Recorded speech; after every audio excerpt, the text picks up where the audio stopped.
Le reti di Coccia e Petrucci nel primo tempo consentono al Savio di battere l'Ottavia e di aprire il discorso primo posto nel girone A del campionato Under 16 di Elite.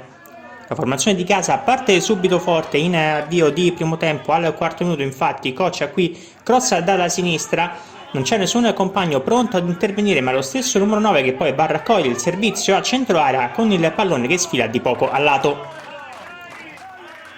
Al sesto sempre il numero 9 del Savio protagonista, qui cavalcata sulla corsia di sinistra, entra in area di rigore, supera anche Ferri, il capitano dell'Ottavia, poi mette al centro ma non c'è nessuno pronto ad intervenire, nulla di fatto, quindi risultato che rimane di 0-0. Un minuto più tardi sugli sviluppi di un corner ancora Coccia, qui il colpo di testa da pochi passi che termina a lato.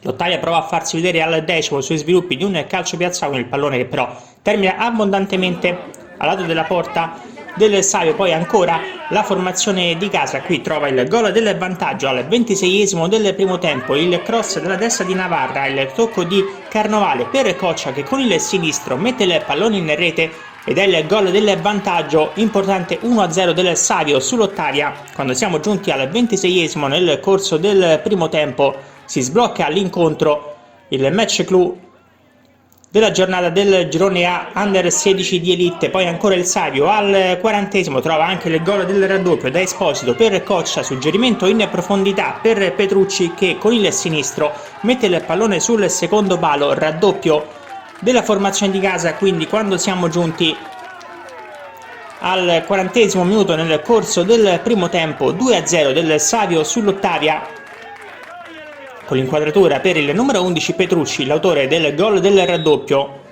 Nella ripresa prova la formazione ospite a accorciare distanze, qui il calcio punizione di Ferri per la testa di Borrazzo, palla sul fondo, poi ancora Ferri direttamente sul calcio piazzato con il pallone che termina direttamente al lato. Al 13esimo proteste della formazione ospite perché nel contatto tra Darmini e Petrucci il direttore di gara decide di espellere il giocatore dell'Ottavia, probabilmente per entrata scomposta. L'Ottavia è costretta così a giocare quasi tutto il secondo tempo in inferiorità numerica per l'espulsione di Darmini.